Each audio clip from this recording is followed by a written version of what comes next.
It's always fun to talk to this gentleman. Blake, you're going to enjoy this quite a bit. Let's do it. Because this man has so much personality and is incredibly smart when it comes to these Dallas Cowboys and football. And it's just like a great time to talk to him. He is, of the volume, Voch Lombardi. My man, Voch, how you living, my man? What's good, fellas? You know what I'm saying? Shouts out to D&M, Leeson, and Franklin, all those characters. What's good with y'all? Man, we are just having a good time getting ready for Cowboys playoff football. Now, it was requested of me to ask you this because you have been a proponent about, the peanut butter and jelly of this all with the Cowboys. And so you are the arbiter of this. So, we had to come to the man. Do these Cowboys have a peanut butter and a jelly? Shouts out to my guy Woodchuck, man. I know he asked, man. Shouts out to him for sure. But listen, man, this the whole thing about it, right? Consistently, I don't think so. Consistently, game in and game out, the Cowboys do not have the peanut butter and the jelly, the Kool-Aid, the sugar, and the ham and no burger. But I tell you what, Rich, let me tell you why that don't matter. Let me tell you why nobody cares, because we at the crib. And when you play home games, where do you keep the peanut butter and the jelly at Cowboy home games? We can't run out of it at Cowboy home games. And that's what matters the most. Shouts out to the Philadelphia Eagles, right? Because they melted down at the perfect time. We couldn't have done it without them. Shouts out to the Washington football Wizards. We couldn't have done it without them. Shouts out to Carson Wentz, the original Eagle and the first Washington football Wizards. We could not have received the number 2 seed without them. I just need Cowboy fans to understand how important the number 2 seed is. Because if your team is already more talented than people and you already got the best quarterback in the league, you got the best wide receiver in the league, your defense is top 5, all that gets multiplied times 10 when you at the crib. So these Dallas Cowboys home games mean so much to us, and that's pretty much why we're rooting for the Rams. Nice. So we can get 3 of those things, just in case somebody was unclear, right? Just in case there was an audience member that wasn't clear of why are we rooting for the Rams? Who's this guy on the radio? You want the Rams to go out there and take care of business versus the Lions. You want the Rams to then move on and upset the San Francisco 49ers, who are the boogeyman. And if that happens, the Cowboys get 3 home games and then we fly to Vegas. That's why you're rooting for the Rams, and that's why your Dallas Cowboys would have peanut butter and jelly in those 3 situations right there. Of course. At home we do. Let's go Matt Stafford and Puka Nacua. What's up, Voch? It is Blake. I got a question for you. Coming into kind of just this week, I was looking over the injury report for the Green Bay Packers, and I had to click extend more because it's pretty much their whole team. Was there anybody that stood out? Obviously, Jair Alexander, A.J. Dillon being on there. Anybody you think is going to be concerned? A lot of DNPs, a lot of limited. What was kind of your thoughts on that injury report? Well, if you're listening to the Cowboys and the coaches and, just listen to them, the players, just listen to everybody. And they're all kind of saying this is about us. This is not about, what Green Bay is doing. I don't care what happened in 2016. I don't care when I coached there. Mike McCarthy's actually catching attitudes when you ask him about Green Bay besides 2024 Green Bay, right? So their sentiment is we have to worry about us. And just keeping it a buck, that's the best thing to look at, right? Hey, don't fumble the football on the 1-yard line. Hey, cross the 1-yard line. Hey, catch the interception, catch the football, make the block, read the run lanes, come up and tackle, fill your run lanes, right? Like if we do that, what can Green Bay really do to stop us if they're healthy or if they're hurt? And look, shouts out to Green Bay. Every single team has a dude that we're worried about. The only bad playoff team right now is the Eagles. Everything else is going to be a tough fight, right? So we just have to lean on this idea that, they got Aaron Jones and he makes us nervous. And sure, if Watson is healthy, Christian Watson, if he's healthy, there's no nonsense for him to run past. There's no boss man fad. There's no Anthony Brown for him to run past this year. You just have to take care of your business. And if the Cowboys show up and stand on theirs, they'll be just fine. There seems to be a lot of people worried about Jair Alexander, whether he's hurt or whether he's not. The last time I seen him play the Cowboys, the last 2 times really, he was getting smoked by CeeDee Lamb and he was getting smoked by Amari Cooper anyway. So we have to take care of our business and we'll be good. Now, within that, I think that an interesting dynamic, because I know a lot of people focused on, as you mentioned, Aaron Jones, A.J. Dillon, that run game versus the Cowboys defense. I've been a little bit interested in the Cowboys offense versus this Green Bay Packers defense. Joe Barry, it's been a very middling when it comes to like the numbers. But one thing they do is they lean a lot on cover 2, cover 4, like a lot of that type of zone. And with the numbers that Dak Prescott has, they're a little bit less good. against those types of things because we know he's been good all the way around this season. Do you have any concern? Isn't the right thing because I do think this Cowboys team is still the better portion of this, but is there anything in you that goes, okay, that is the one way in which this gets a little hairy for the Cowboys, or are you just completely in a place where it should be numbers? Nope, not at all. Okay. You should just worry about Aaron Jones. You should worry about Jordan Love. Worry about that side of the football. Don't worry about this defense and what's going on with it. Dak Prescott will be fine. Mike McCarthy will be fine. Because look, Dak's numbers may not be the best versus cover two, but they still pretty solid versus cover two. And if you watch the film, I mean, it's not like they're just going to roll up all day in it. They do a bunch of cover one looks that they're not good at, cover three looks that they're not good at. So it's all good. Like if I had to guess. Right? Yeah. I have this thing that I always say, just because you're good at one spot doesn't mean that you're good at the other spot. I think they would be a solid man team. They just don't have enough dudes to play man. So they have to play these zones that they're not really good at. So if that's the case, I mean, look, just play your game plan. Get your guys going. They're terrible over the middle. Let me tell you how bad Quay Walker is, right? Let me tell you how bad Quay Walker is in pass coverage. Talk to that man. I was watching the NFL, some little thing on their YouTube page, and they had him mic'd up, and they were showing his air quote highlights. I imagine in highlights they're all supposed to be good plays. 3 out of the 7 Quay Walker highlights, the linebacker for the Packers, was just people running past him, and they were just running past him in the passing game. So I'm like, bro, I thought we were looking at highlights. I thought we were looking at the good plays from Quay Walker, but no, Quay Walker doesn't have good plays in the passing game. So if it's me, if it's Voch and Dak Prescott love to throw over the middle, and we love those Brandon Cooks crossing routes, and we love Jake Ferguson up the seams, and there's a lot of Cowboy fans that don't want to run the football neither. Listen, you shouldn't run the football versus the Lions and their top tier run defense. Don't run the football versus those guys. But running the football versus the Green Bay Packers is going to look just like running the football versus the Washington Football Wizards. Trust your team. This is the problem with Cowboy fans. This is the problem with Cowboy fans worry about everybody else's superpowers, but they don't think about theirs. Think about CeeDee Lamb is not a top 5 receiver for no reason.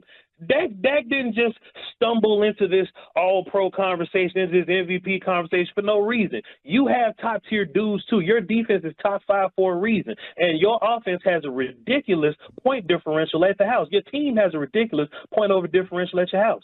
I'm not about to be scared of the Green Bay Packers defense, dog. I'd be scared of Jordan Love and Aaron Jones, but I trust my defense, too. We'll be all right.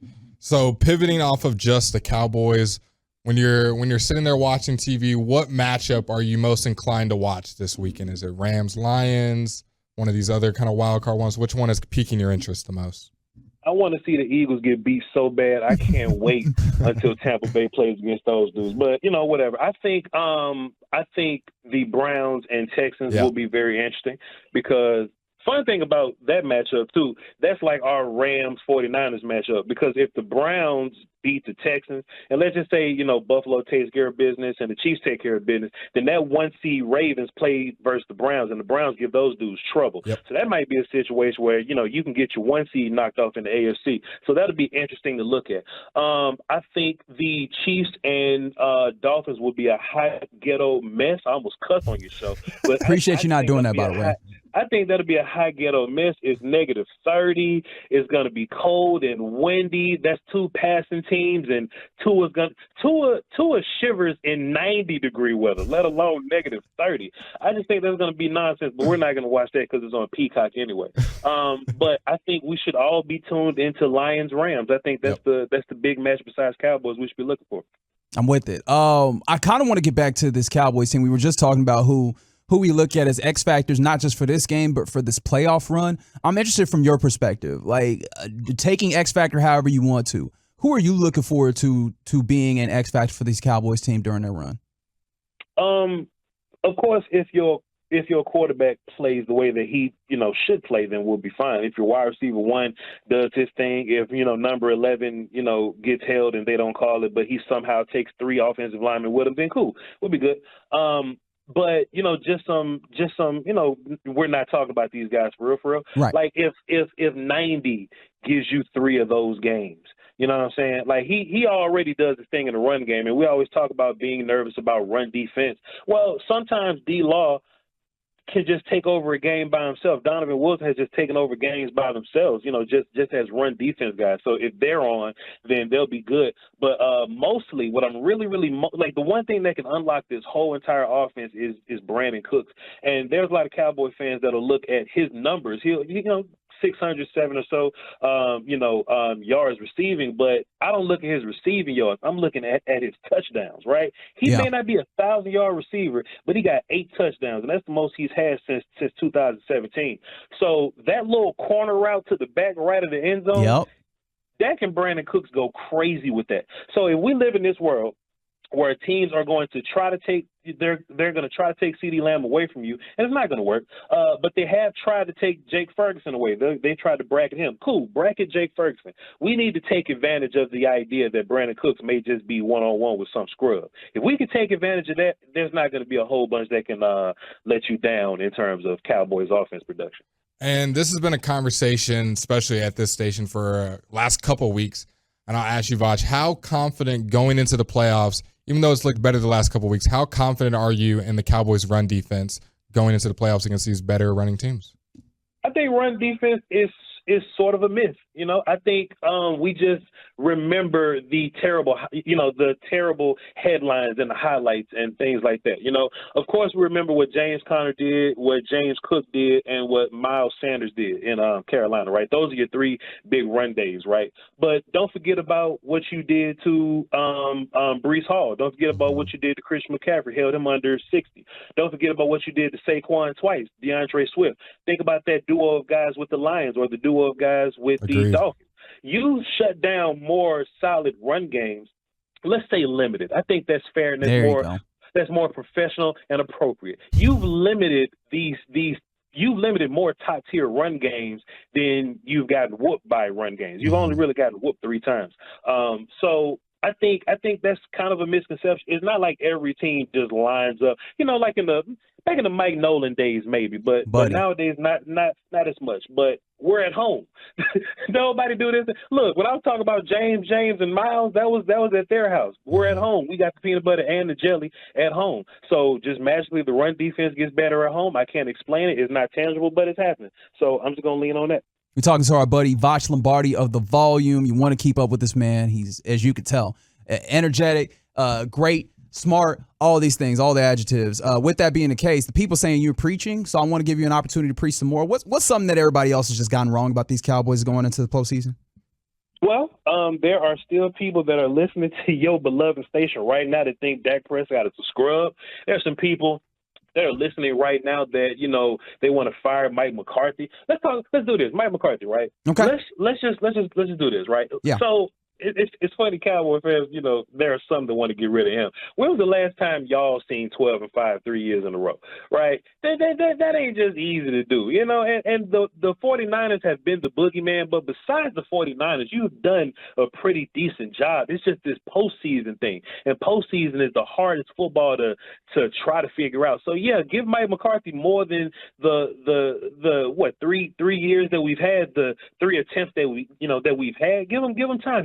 He'll figure this out. This seems to be the year that Mike McCarthy really got it all figured out. But let me tell you the one thing I love the most about Mike McCarthy. Yes, sir. It's not a whole list of things. When it goes bad, he will change it. He'll fire his best friend. He'll say, "Hey man, I probably shouldn't have been talking about Green Bay last year, dog. Like, I was just, this is about the players. This is not about me." They asked me at the press conference. They said, "Hey man, listen, bro, this whole Kellen Moore thing is nonsense. We should do this. Hey, Mike Nolan is my best friend. Jim Tom Sula is my best friend. Joe Philbin is my best friend. It ain't working. I got to get these guys out of here. Hey, how about this? We're gonna run some West Coast stuff, and we're gonna run a gang of slant flats. How about some double slant flats? Some of these old dragon concepts." And you know what they said, Mike? This ain't working. And instead of Mike egoing his way through it, instead of Mike saying, "Hey, this is our way and we're going to do what we're going to do," Mike took his licking from CeeDee Lamb. He let Dak Prescott cuss him out. He let all these guys cuss him out. I don't know if he really cussed him out. That's just me being hyperbolic. But he took the feedback and the criticism and said, "You know what? Let's be more vertical. Let's do this. Let's throw the ball to CeeDee Lamb 15 times. Let's not run the ball as much like I want to." And Mike will take all that and he'll cut the fat. the Cowboys haven't really had a whole bunch of coaches that'll cut the fat and keep the good. They just keep it all and just keep running it. You know what I mean? So that's what I give Mike McCarthy this level of credit for. So I just can only imagine, this could just me being a Homer fan, because I know a lot of them just going to call me a Homer because I'm positive anyway. I can only imagine that Mike McCarthy has gathered information on these last 3 playoff appearances, and he's going to go, hey, man, this is what we should do versus San Francisco when we get there. But until then, we got to take care of business here. We're going to take care of business here, and we're not going to make the same mistakes there. We're not going to just run past there. We're not going to just not let Ford and not let CeeDee Lamb get busy. We're not just, you know what I mean? We're going to get our best players involved. I think Mike McCarthy had to learn on the job, and it sucked when he did it, but I think the end product should be a little better than what it was 2 years ago. Well, that thing gets going on Sunday, 3:30 p.m. I know you will be watching, and we appreciate you always giving us a little bit of your time to preach the good word of Voch Lombardi from The Volume. Voch, always appreciate you, my man. Anthony Brown is not on this team anymore. Appreciate y'all, man. Y'all Deuces.